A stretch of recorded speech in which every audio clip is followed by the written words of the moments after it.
तो आज हम बनाएंगे गुलगुले। ये मीठे, ये खस्ता बुलबुले जो इसका जायका इतना ज़बरदस्त है और ये मीठे पकोड़े हैं। तो आज चलो कुछ मीठा हो जाए तो इसको बनाना स्टार्ट करते हैं। ये बहुत ही जायकेदार है और बहुत ही मज़ेदार है। तो चलो इसको बनाना स्टार्ट करते हैं। बिस्मिल्लाहिर्रहमानिर्रहीम। तो सबसे पहले हमने 2 कप आटा लिया हुआ है। ये आम आटा है जिससे आप लोग घर पे रोटी बनाते हो, तो ये वही आटा है। तो अब इसमें हमने 1 कप चीनी डाल दिया। ये चीनी हमने पीस के इसमें डाल दिया, यानी कि 2 कप जो है आटा हो गया और साथ में 1 कप चीनी। तो थोड़ा सा चौथाई ऐसा हमने नमक डाल दिया। तो 1 चम्मच ये जो है सौंफ डाल दिया है और सौंफ को भी कूट के डाल दिया है। तो अब इसमें जाएगा ये 3 चम्मच जो है तिल, जो रोटी पे नहीं लगता है तिल, नान पे, तो वो तिल 3 चम्मच हमने इसमें डाल दिया है।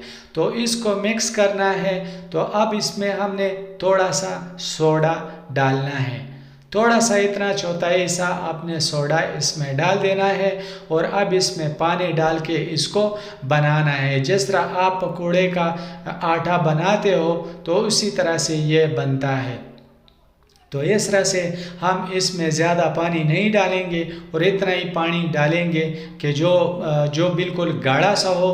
और इस तरह से, तो इस तरह से इसका आटा बनता है। बहुत ही आसान तरीका है, इसका कोई मुश्किल नहीं है, लेकिन ये जायके में बहुत ज़्यादा जायका है इसका। तो अब ये इस तरह से आप लोगों ने इसको बनाना है। ज़्यादा आपने ढीला नहीं करना, पानी ज़्यादा नहीं डालना है। तो इस तरह से अब इसको आप लोगों ने 10-15 मिनट रख देना है साइड पे, ठीक है। तो अब ये 15 मिनट के बाद ये बिल्कुल जो है ना ये तैयार हो गया है। तो अब इसको बनाना स्टार्ट करते हैं। सबसे पहले हम कढ़ाई में हमने घी डाला हुआ है। तो ये घी गर्म हो रहा है। तो इस तरह से अब हम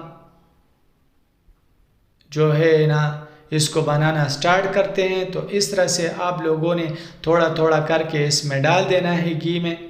जैसे आप लोग घर पे पकोड़े बनाते हो तो ये सेम वही तरीका है, उसी तरह से आप लोगों ने इसको बनाना है।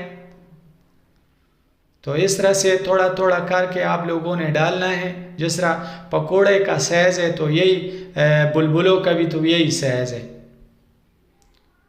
तो इस तरह से अब आप लोगों ने इसको इसमें चम्मच चलाते इसको जो है ना दूसरे साइड पे परतना है, ताकि ये नीचे से जो है ना वो गल जाता है, जल्दी सुर्ख हो जाता है।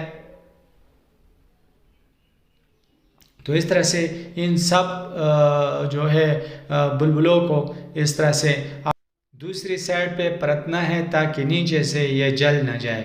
ये बहुत जल जाते हैं जल्दी से, तो आप लोगों ने इसको जो है दूसरी तरफ से जल्दी परत देना है। तो इस तरह से ये जो है ना सुर्ख हो जाते हैं। तो अब इसी तरह सेम यही तरीका है, आप लोगों ने ज़रूर इसको ट्राई करना है। ये बहुत ही ज़बरदस्त बनता है, क्योंकि जिन लोगों को मीठा पसंद है तो उन लोगों को ये बहुत ही जो है वो ज़बरदस्त जायका इसका होगा। तो आप लोगों ने तो पकोड़े बहुत से बनाए होंगे, लेकिन इसका भी ट्राई करो। रमज़ान शरीफ में इसको ट्राई करो। ये भी एक रेसिपी है और जो आप लोगों को बहुत पसंद आएगा। तो इसको आप लोगों ने ज़रूर इसको पकाना है इस तरह से। इसका बहुत ही आसान तरीका है। तो ये जो है बुलबुले ये तैयार हो गए हैं। गुलगुले हैं, बुलबुले हैं, बस ये नाम है। तो इस तरह से आप लोगों ने इसको तैयार करना है। गुलगुलों को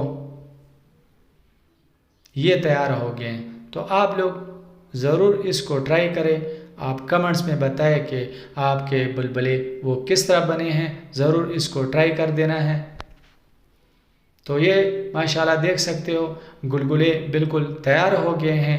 तो आप लोग इसको ज़रूर ट्राई करें और जब आप बनाएं तो कमेंट्स में लाजमी लिखें कि किस तरह बने हैं।